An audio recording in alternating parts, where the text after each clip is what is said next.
نن یوه ورځ د کارموی په ښار کې چې د ستاونګر او برګن په مابین کې موقعیت لري، ټول نفوس یې شاوخوا 40,000 تنه ده. دا ځای خو په طبیعت کې له موره یو ده. له دې سره سره دلته دوه ډېرې مهمې خبرې دا دي چې د اروپا ویکینګانو بنیاد هم له همدې ځای څخه ده. ویکینګان خو به تاسو ټول پیژنئ، هغه پخواني خلک چې ځان به په تبرونو، چړو او نورو شیانو سنبال ساتل. هغوی هم لکه پاټکونو غوندې لرل او په ډېرو ځایونو کې به باجونه اخیستل. دا چې د اروپا د ویکینګانو بنیاد له همدې ځای څخه پیل شوی ده. دلته به یې له کښتیو څخه باجونه اخیستل، کومې چې به له شرق نه غرب اروپا ته تللې. خو دا یو ډول غلا وه. ولې بیا نارویجیان دا نه مني چې دا غلا وه؟ ځکه دوی کوم رسمي سند نه لري. نارویجیان بیا وایي چې دوی مالیه اخیستله، ولې دې هم کوم جواز نه لرل چې دا د یو حکومت واوسي او دوی دې مالیه واخلي. دا چې په هغه وخت کې ناروې په یو لاس نه اداره کېدله، نو ناروې جزیرې هېواد دا ډېرې وړې جزیرې لري. نو په هره جزیره کې بیا ځان ته زورواکان یا ویکینګان وو چې هغوی به هلته اوسېدل او دغه جزیره به یې خپله اداره کوله. دا خواوشا چې به کمې اوبه تېرېدلې، نو دغه اوبو نه به دی باج اخیسته. دلته به هر څوک تېرېدل را تېرېدل، کښتۍ به یې دروله او خپل حق به یې ترې اخیسته. دلته له انګلینډ او نورو هېوادونو ډېرې کښتۍ راځي چې په دغه ځای باندې تېرېږي او لاندې اروپا ته ځي. خو په 10مه پېړۍ کې بیا د هارال له خوا نه دغه هېواد په یو لاس اداره شو.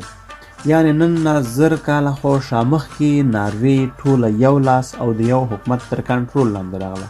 له هغې مخکې ټوله جزیرې وه چې هر چا به ځان ته اداره کوله او هر چا چې څه غوښتل هغه کارونه به کول.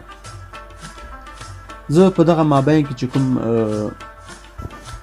ناټور ویډیو تاسو ګورئ یا طبیعت ویډیو ګورئ، خبرې پرې نه کوم، ځکه یوازې طبیعت وګورئ او خوند ترې واخلئ.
د کارموی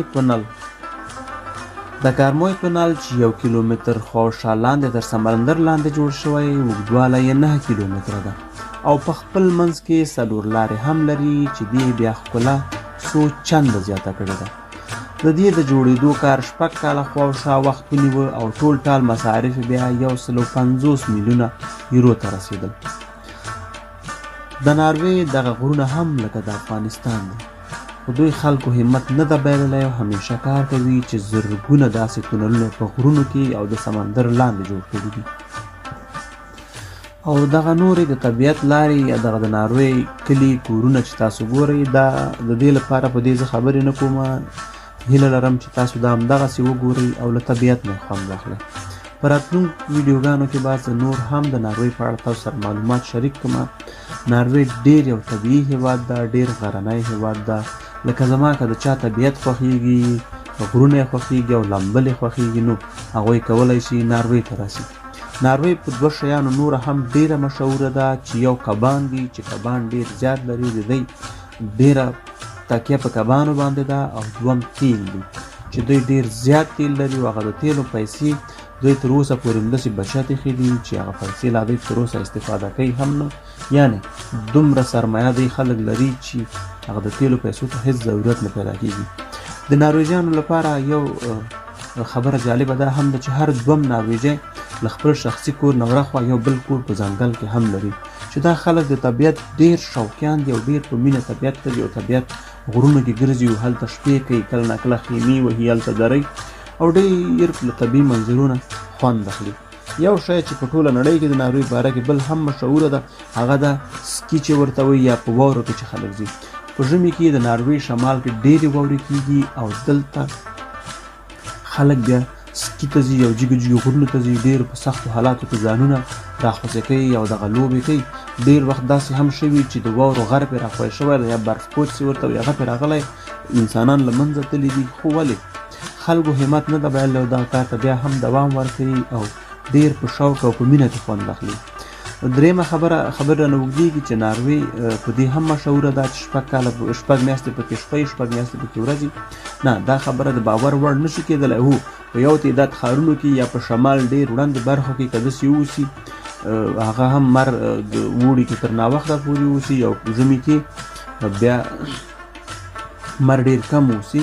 ولې 6 میاشتې شپه 6 میاشتې ورځ ناروې په دې برخه کې امکان نه لري. شاید د دنیا په نورو برخو کې اوسي، هغه هم 2 میاشتې خواوشاته اوسي، ولې داسې 6 میاشتې مسلسل امکان نه لري.